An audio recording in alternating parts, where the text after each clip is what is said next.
On October 29, 2019, New York City saw one of its most devastating crane collapses just within the Flatiron neighborhood.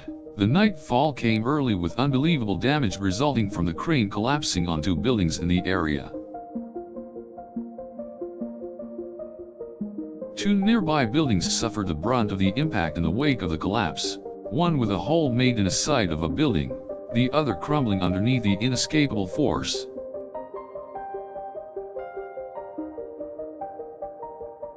Reports say several people were injured in the accident, including further reports of at least one death.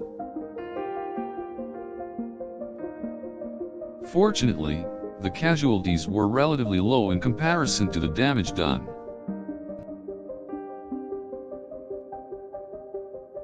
Close-by citizens were stunned, as the crash was heard from several blocks away.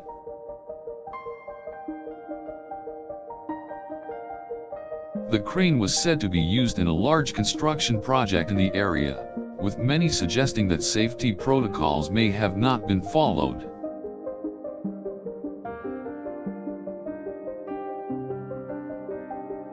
The NYC mayor's office acted quickly to assess the situation and ensure no other damage was caused due to the collapse.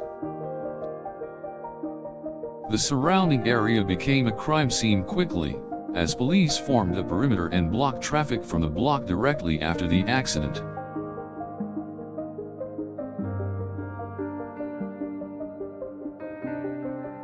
Firefighters and emergency responders were on the scene in under 5 minutes and could take quick action in containing damages and helping victims.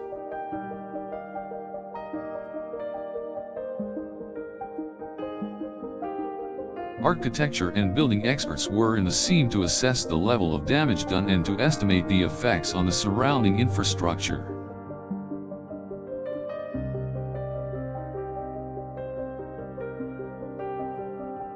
The initial blackout in the immediate area meant that power lines must have also been affected by the collapse.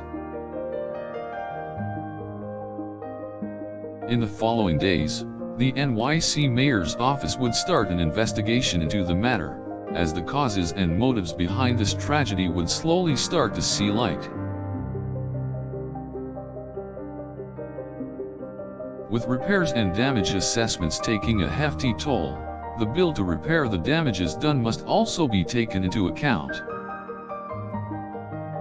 Thankfully, no other buildings have yet been severely damaged during the course of the repair works.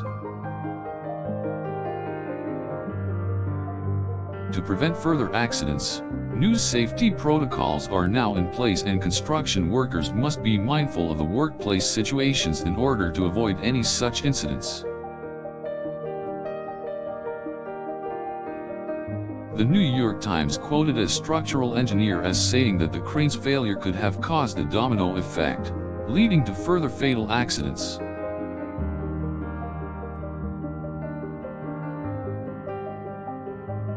In fear of more incidents occurring, a thorough inspection of all types and sizes of tower cranes in NYC was performed to prevent any future crane collapse.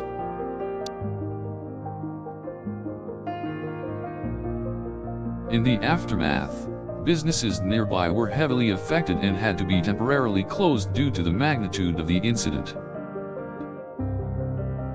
The structural safety of the buildings were questioned, leading to the implementation of more secure building guidelines and height regulations.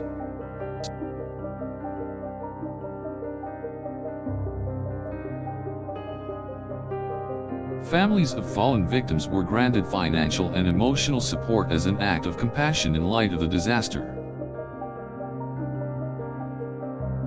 Precautionary rules were also revised to include measures to ensure the safety of those working at construction sites throughout the city.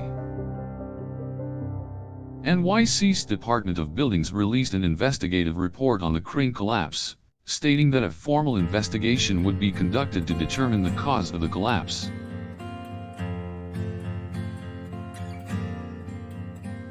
It was unclear whether any foul play or intent was involved in the crane collapse, as investigations remain ongoing. A officials and governing bodies acted promptly to ensure the safety of workers operating towers cranes throughout the city.